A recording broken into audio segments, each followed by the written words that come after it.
Once upon a time, Kia used to make boring looking cars. However, the latest Cee'd proves that they have germinated into the maker of fine looking vehicles. And this new Pro Cee'd has succeeded in taking things to a whole new level. Rather than just doing away with the rear doors, it features sufficiently different bodywork to the 5-door Cee'd to justify the addition of the word Pro at the beginning of its name. And if you think this one looks particularly sporty, there's a reason for that. This particular car is the hot hatch GT model, and it's got some quad LED daytime running lights. Personally, I don't particularly like those. What I do like though is the redesigned front bumper with honeycomb grille, GT badge here and a red stripe on the splitter. If you look down here, we've got some bespoke 18-inch two-tone alloy wheels. There's also some sporty side skirts there at the side of the car, of course. And if you come around the back, check this out, we've got 2 exhaust pipes on a Kia hatchback. I mean, who'd have thought? Despite the more racy look, the Pro Cee'd is almost as practical as the normal Cee'd. Its boot is just as big, even though the opening isn't quite as wide, and it also has seats that fold down flat. The Pro Cee'd may have no rear doors, but it's still easy to get into the back because the front doors are just so huge, although you do have to be careful when opening them in tight spaces because you might bash other vehicles, or if it's very windy, though you could use these doors as sails to power the car and help save fuel. Space in the back is identical really to the normal Cee'd, and despite that sloping roofline, I've still got a decent amount of headroom, and knee room's good too.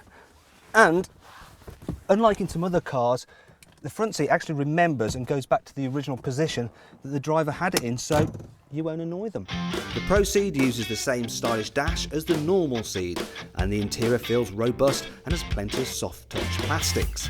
The GT, however, gets some racy tidbits and body-hugging sport seats from Recaro. There's also a special GT button which lets you change from the traditional digital speedo to show stuff like turbo boost. Tell you the truth though, I think you'll only use that feature on the very first day you get the car. Afterwards you'll just stick it on the normal speedo and never press that button ever again. There are some more useful pieces of standard equipment on this car. In fact, on the normal Pro Cee'd you get things like parking sensors, there is USB for your stereo so you can plug your iPod in there, there's climate control, and we've also got Bluetooth for your mobile phone.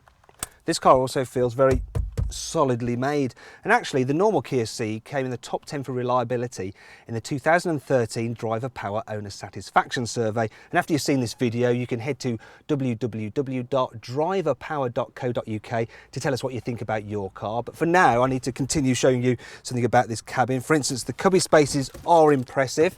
We've got a big glove box, which handily on a day like today is cooled by the air conditioning.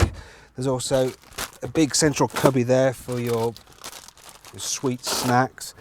We've got some decent sized side door bins, and if you look down here, I've got room for some rather appropriate snacks. They're seeds.